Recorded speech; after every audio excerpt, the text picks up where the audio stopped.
जय गुरु जी। जय गुरु जी।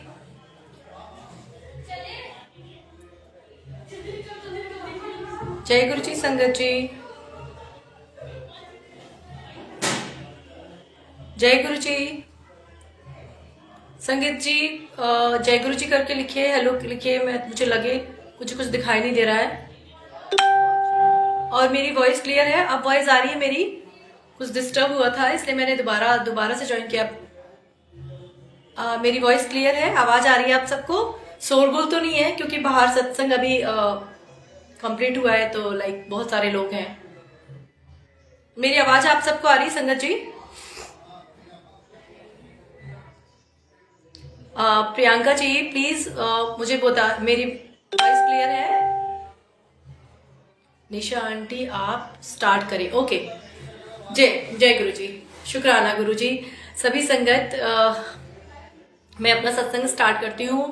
बहुत बहुत शुक्राना। भूल चूक हो तो माफ करना गुरु जी, और गुरु जी की संगत जी भी मुझे माफ करें अगर मुझसे कोई भूल चूक हो जाए। आप लोगों ने मेरे सत्संग तो बहुत सारे सुने होंगे, बहुत सारे सत्संग मैंने गुरु जी ने मुझे मौका दिया कि मैंने बहुत सारे सत्संग आपके सामने शेयर किए हैं, पर हमेशा कुछ ना कुछ ऐसा नया होता है या कुछ ऐसा होता है गुरु जी जो बुलवाना चाहते हैं वो मैं आपके सामने बोलती हूँ।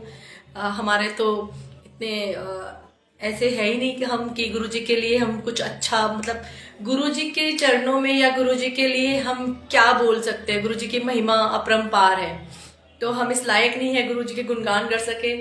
पर अगर गुरु जी हमें देते हैं कि हाँ सत्संग करें तो उसी सत्संग शेयर किया करो, तो डेफिनेटली सत्संग के बीच में, इसलिए शायद सत्संग गुरु जी इसलिए शेयर कराते हैं कि हमारे सत्संग से और संगत हैं और भी लोग हैं उनको अपने आंसर्स मिलते हैं। जैसे हम कई बार सत्संग सुनते हैं तो हमें आंसर्स मिलते थे।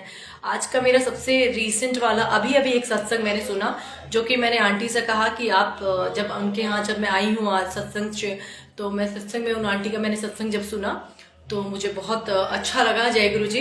सो मैंने आंटी से कहा कि आंटी आपने कभी लाइव सत्संग नहीं शेयर किया, मेरे साथ करिए। तो वो पता नहीं क्यों कह रही है ईशा आंटी, नहीं आंटी आप ही बोल दीजिए, मैं नहीं बोल पाऊंगी लाइव, तो होता है किसी किसी का। तो मैं आज सबसे पहले उनका सत्संग आपको शेयर करती हूँ जो कि मैंने अभी 1 घंटे पहले ही सुना है। सो जब मैं उनके घर आई सत्संग में तो आंटी का सत्संग ऐसा था कि ईशा आंटी भी लखनऊ में रहते हैं, मैं भी लखनऊ में रहती हूँ।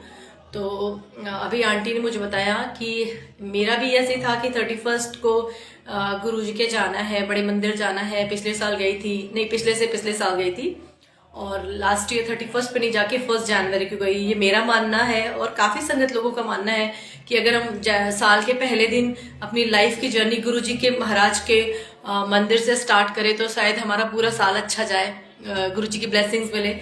तो इसमें मैं पिछले साल तो गई थी, इस साल मैं दिल्ली में थी 27 को, लेकिन जब मुझे पता चला कि बड़े मंदिर बंद हो गए तो मैं 30 को वापस आ गई, लखनऊ वापस आ गई। बट ईशा आंटी को भी नहीं मालूम था, ईशा आंटी भी अपने पासेस बनवा रही थी। मैंने भी अंकल से कहा था, आगरा वाले अंकल से कहा था कि अंकल मेरे पासेस बना देंगे, मैं 1 को आऊंगी। लेकिन अंकल ने मुझसे कहा कि निशा आंटी आप 1 में लखनऊ में बहुत बड़ा सत्संग होने जा रहा है, आप वो अटेंड कर लो। मैंने कहा मैं दोनों चीजें अटेंड करूंगी, बड़े मंदिर भी जाऊंगी 1 को, लेकिन आप सबको पता है कि बड़े मंदिर बंद हो गया था तो मैं फिर रिटर्न आ गई, मैं नहीं गई। बट ईशा आंटी को भी था कि वो भी जाएंगी लखनऊ से 1 को, उनका भी यही बिलीव है कि 1 को हम अगर बड़े मंदिर के दर्शन करते हैं तो पूरा साल हमारा अच्छा जाता है। तो आंटी ने पासेस बनवाने के लिए काफी कहा, उनका नहीं हो पाया। फिर उनको पता चला कि वो 31 जाने हुए 27 को 28 से बड़े मंदिर बंद हो गए, तो वो बड़े दुखी हो गए। फिर उन्होंने सोचा कि हम इस साल भी नहीं जा पाएंगे, पिछले साल तो चले गए थे। बट उनको पता नहीं क्या है, गुरुजी ने बड़े मंदिर बंद किया। अभी मैंने सुना है, कुछ भूल चुको माफ, उनका सत्संग मैं शेयर कर रही हूँ। तो वो और उनके हस्बैंड ने कहा कि हम बड़े मंदिर नहीं जा पाएंगे, तो क्या हुआ, हम मतलब कोशिश करेंगे कि हम डुगरी वाले मंदिर के लिए पासेस अप्लाई करते हैं जो भी है। और वो पंजाब कभी भी नहीं गए हैं, तो उनके मन में आया 31 को मन में आया कि हम डुगरी वाले मंदिर चलते हैं। और एकदम सडनली उन्होंने फ्लाइट बुक की लखनऊ से, और मॉर्निंग की 10:45 की फ्लाइट बुक की, और उन्होंने कहा कि हम 1 को नाइट को 31 नाइट निशा आंटी करवाया था, हुक्म था। वाह, स्वीटी आंटी आपने ओके। सो शुक्राना गुरुजी। सो उन्होंने फ्लाइट बुक की, कहा कि हम डुगरी मंदिर चले जाते हैं, बड़े मंदिर बंद हो गया। तो उन्होंने डुगरी मंदिर के पंजाब अमृतसर की फ्लाइट बुक की और उन्होंने सुबह सुबह उनकी फ्लाइट मिस हो गई क्योंकि 31st नाइट पे उन्होंने पार्टी की और अर्ली मॉर्निंग उनको जाना था अमृतसर के लिए। तो जालंधर मंदिर और डुगरी मंदिर तो उनकी फ्लाइट मिस हो गई। तो वो रास्ते में बहुत रोना धोना मचाया। उन्होंने कहा ईशा आंटी ने कि गुरुजी चाहते नहीं कि लाइक हम आए, बड़े मंदिर भी बंद हो गया और हम डुगरी भी नहीं आए।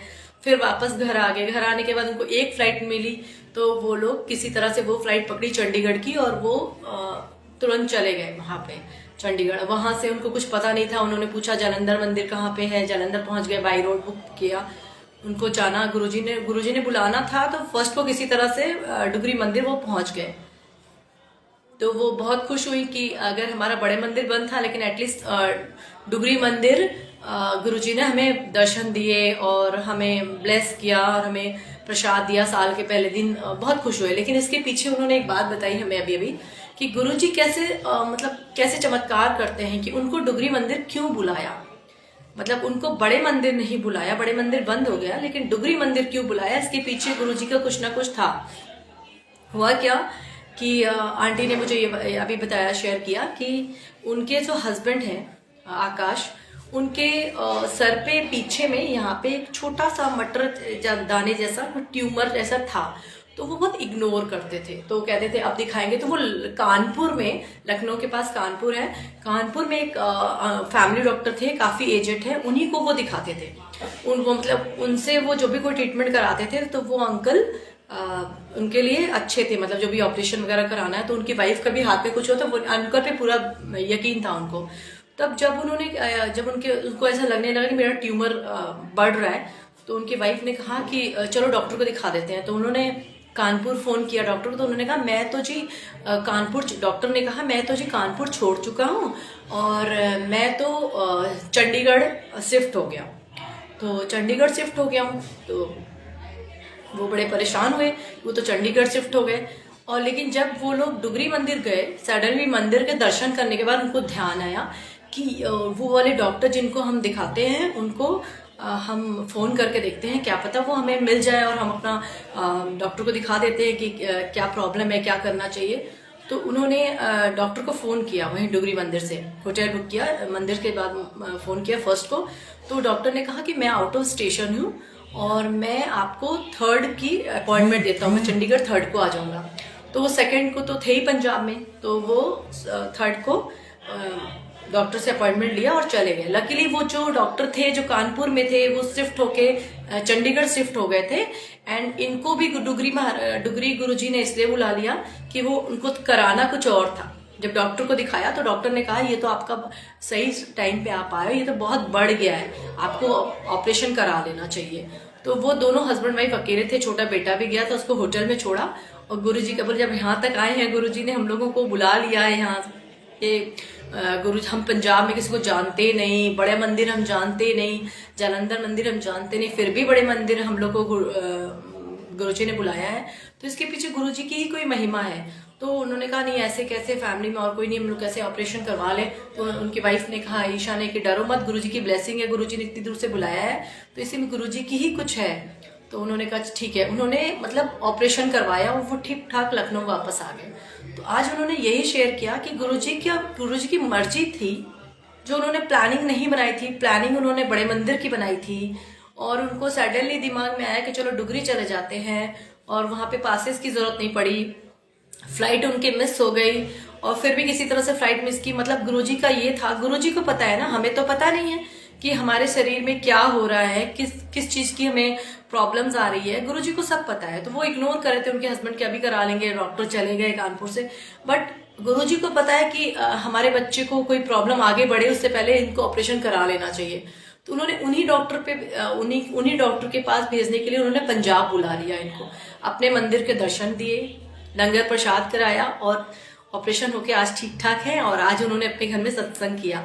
तो कितना अच्छा लगता है ना कि उन्होंने सत्संग किया और ये बात शेयर की। और मैंने सडनली मैंने कहा मेरे 8 बजे से मेरा भी सत्संग है, तो मैंने कहा ये सत्संग आंटी का है, ईशा आंटी का है, बट मैं शेयर करूंगी।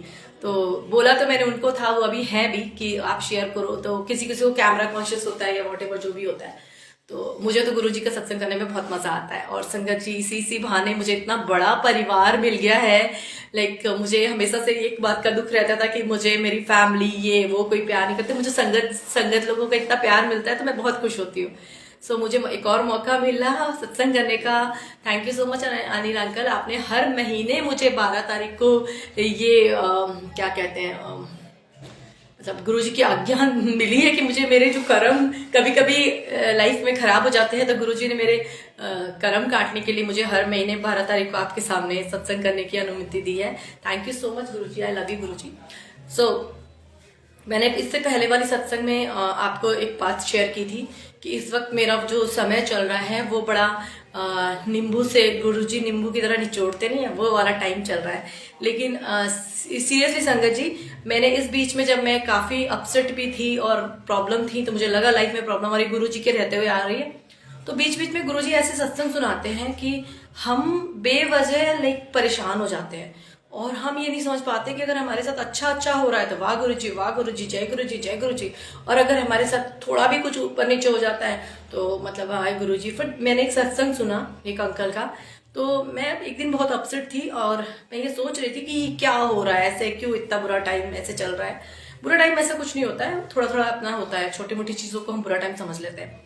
सो गुरुजी के एक सत्संग मुझे फेसबुक पे आया, वो अंकल थे, उन्होंने मुझे उस सत्संग में कर्म की बात की, कर्मा क्या होते हैं एग्जैक्टली। फिर मुझे उनका सत्संग सुनने के बाद यकीन हो गया कि गुरुजी तो हमारे कर्म काटते ही है, लेकिन कुछ कर्म हमें भुगतने ही पड़ते हैं। कुछ कर्म इस जन्म के हैं या पिछले जन्म के हैं, वो हमें काटने ही काटने पड़ेंगे।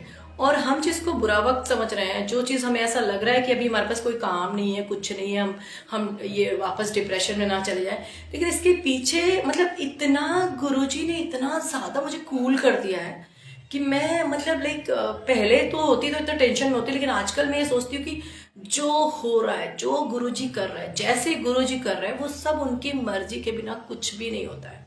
तो जो कर रहे हैं वो मेरे लिए बेस्ट कर रहे हैं, जो हो रहा है मेरी लाइफ में वो भी बेस्ट हो रहा है। और चंगा टाइम आएगा, सबका चंगा टाइम आएगा। वैसे तो इतना माड़ा टाइम चल ही रहा है, देखिए फिर से कोविड के लिए सब कितने परेशान हैं। कोविड से ध्यान आया, अभी हम गलती से रही दिल्ली चले गए थे हम।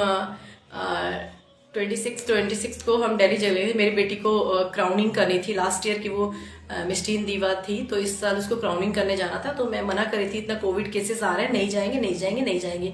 बट होता है ना बच्चों का कि नहीं जाना है। फिर हम लाइफ में सोचते हैं यार मरने के डर से कहीं जाना ना बंद कर दो। तो फिर मैंने बोला नहीं चलते। मैं और मेरे बेटे, जब पता था कि हम लोगों को कोविड पॉजिटिव हो जाएंगे, लेकिन हम फिर भी गए। मैंने वैक्सीन लगाया हुआ है, बट मेरे हस्बैंड, मेरी तो पूरी फैमिली ने लगाया। मेरी डॉटर थोड़ा पता नहीं उसको डर था क्या था, उसने नहीं लगवाया वैक्सीन। एंड हम दिल्ली चले गए, वहाँ पैजेंट में शामिल हुए, सेजल ने क्राउनिंग की। एंड देन जिस दिन हम दिल्ली से वहाँ से आ रहे थे, और हम बड़े मंदिर नहीं जा पाए, शायद इसलिए क्योंकि हम पॉजिटिव हो चुके थे। जब हम पिछले साल भी गए थे उसी पैजेंट में, मिष्टीन दीवा में, तो भी सब लोग पॉजिटिव हो गए थे, क्योंकि ऑल ओवर इंडिया से गर्ल्स आती हैं, कौन क्या है कैसा है पता नहीं, लेकिन हम सब पॉजिटिव हो गए फिर से। तो हम बड़े मंदिर, हमेशा ऐसा होता है कि मैं दिल्ली जाती हूँ तो बड़े मंदिर जरूर जाती हूँ, लेकिन बड़े मंदिर बंद भी हो गया था, लेकिन हम पॉजिटिव शायद हो गए थे, इसलिए हम नहीं जा पाए। घर आने के बाद हमारी तबीयत बहुत खराब हो गई। आज भी ठीक हूँ, नेगेटिव हो गई हूँ, लेकिन वीकनेस है बहुत ज़्यादा, मतलब थोड़ा तो कोविड के बाद हो जाता है वैसा है, बहुत अच्छी तबीयत नहीं है मेरी। सो ऐसा हुआ कि जब हम दिल्ली से लौटे तो 31 को नाइट को मेरी डॉटर को बहुत हाई फीवर हुआ। फीवर मुझे भी था, बट उसको बहुत ज़्यादा हुआ। तो डांट तो मैंने लगाई कि यार हम लोग पॉजिटिव हो गए हैं और तूने वैक्सीन भी लगाई है, अपनी जिद करती है और देख लेता। और मैं डर गई, मैंने जल प्रसाद नहीं पिया।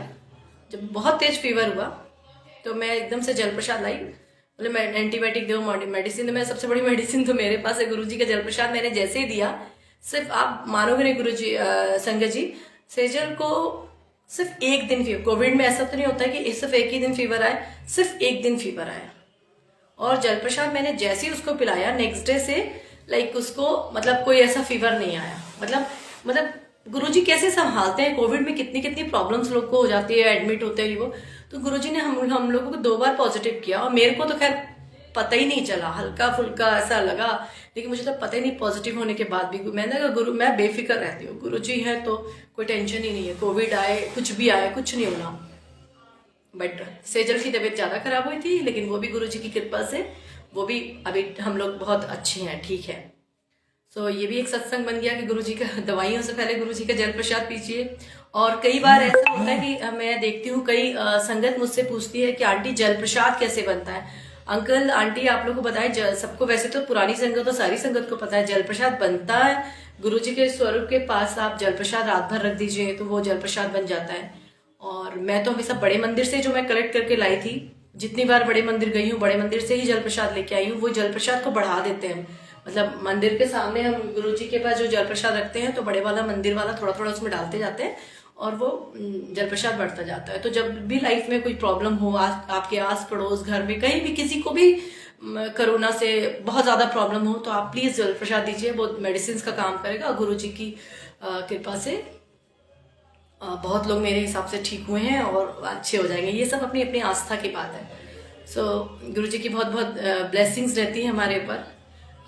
जो हम बुरा समय समझते हैं वो हमारे कर्म होते हैं जो कट जाएंगे, और कटने के अलग अलग तरीके हैं। कोई अमृत वेला करता है, कुछ सत्संग करता है, कोई कुछ करता है, लेकिन ये लाइफ है। कभी भी उतार चढ़ाव अगर आपकी लाइफ में आए तो डरे ना। कभी कभी विश्वास डगमगा जाता है इंसान का, मेरा भी डगमगाता है, मैं भी हम इंसान हैं। कभी कभी हमें ऐसा लगता है हम मांगने लग जाते हैं। गुरुजी कहते हैं मन्नो पर मांगो नहीं, लेकिन पता नहीं मुझे तो बड़ी गंदी आदत हो गई, मैं मांगती ज़रूर हूँ। और इनसे नहीं मांगेंगे तो किससे मांगेंगे, आप खुद बताइए। इनसे नहीं मांगे, जब भी कुछ प्रॉब्लम होती है हम मांगते तो इन्हीं से है ना, गुरुजी ठीक कर दो, गुरुजी ये कर दो, गुरुजी वो कर दो। हम ना चाह के फिर तुरंत बोलते अच्छा सॉरी गुरुजी नहीं मांगेंगे, जैसा आप चाहो वैसा करो। सो यही सब चीज़ें हैं। और बहुत बहुत शुक्राना गुरुजी का, जो गुरुजी ने आज मुझे फिर से मौका दिया सत्संग करने का। आप जिन संगत ने नए नए जुड़े हैं, जिनको मेरे सत्संग पहले नहीं सुने हैं, तो मैं वो दोबारा वो सत्संग दोबारा नहीं बोलना चाहती, क्योंकि मेरे पास ऑलरेडी इस पे यूट्यूब पे पड़े हुए हैं। उसमें जो सुनना चाहता है सुन सकता है, क्योंकि गुरुजी, मैं हमेशा से ये कहती हूँ, गुरुजी ऐसे महाराज हैं जो सबकी तबीयत, किसी का डायबिटीज ठीक करते हैं, किसी का कैंसर ठीक करते हैं। Very true.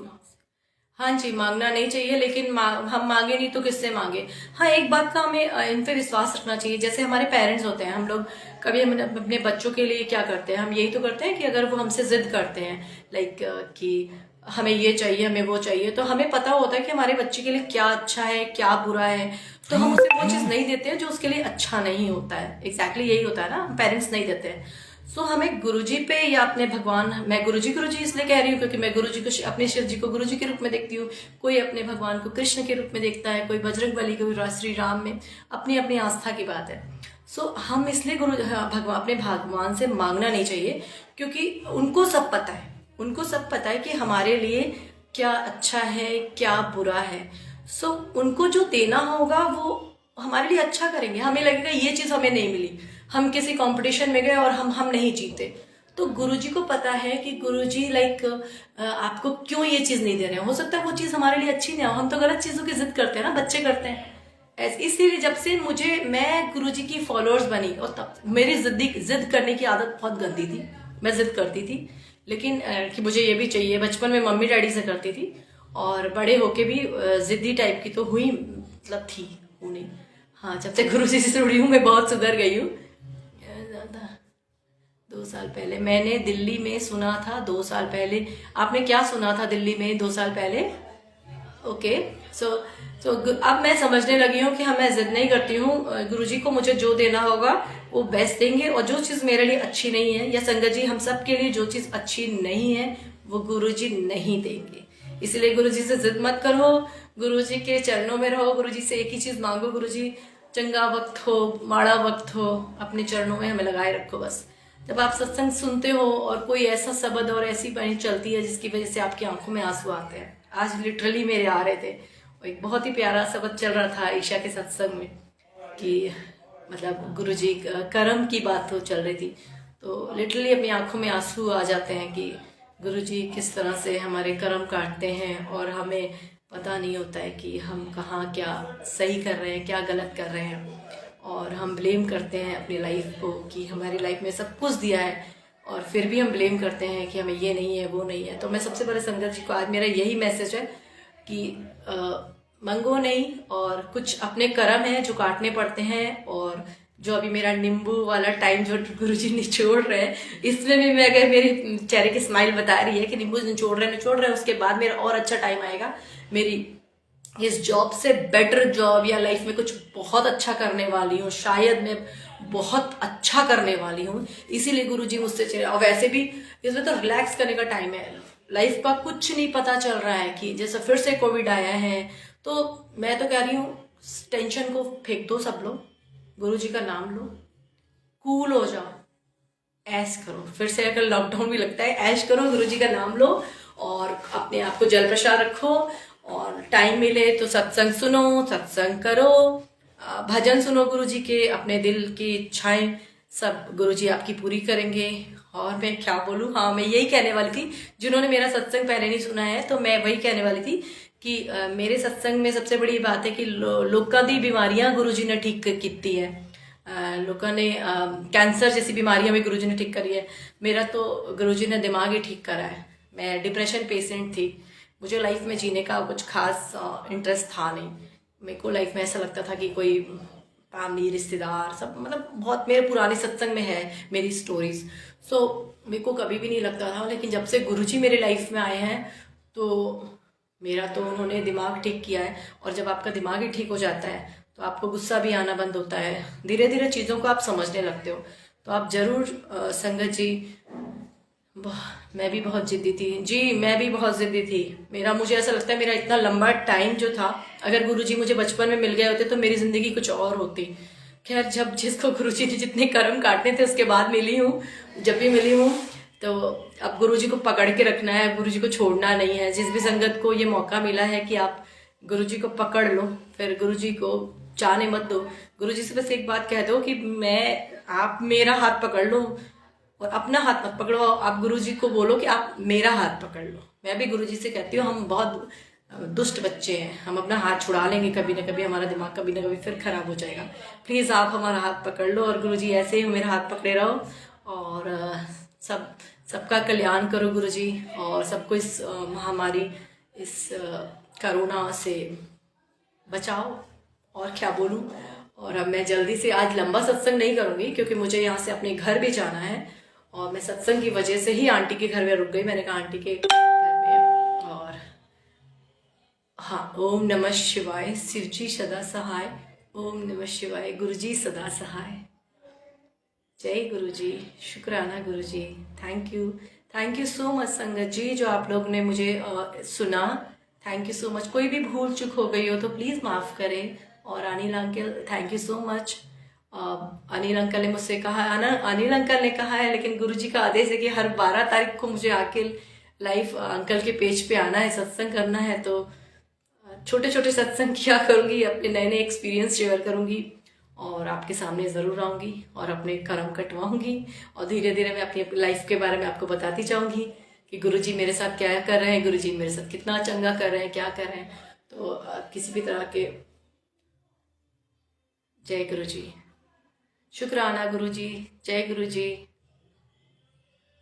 Thank you so much, जय गुरुजी, जय गुरुजी, जय गुरुजी।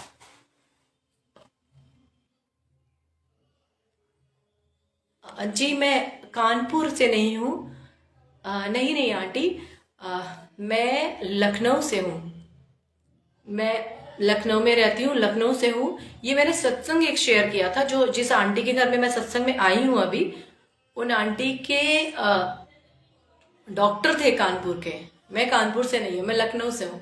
बेसिकली मैं लखनऊ से भी नहीं हूँ, मैं जमशेदपुर झारखंड से हूँ। आप लोगों ने नाम सुना होगा टाटा स्टील, मैं वहां से हूँ। मेरी शादी लखनऊ से हुई, लखनऊ में हुई है, तो मैं अब लखनऊ से हूँ।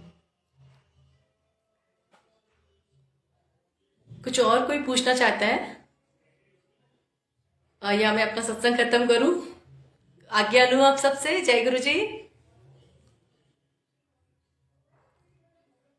जय गुरु जी। थैंक यू सो मच संगत जी, आपने मुझे सुना। थैंक यू सो मच गुरु जी, जय गुरु जी। शुक्राना, बहुत बहुत शुक्राना आपका। Thank you.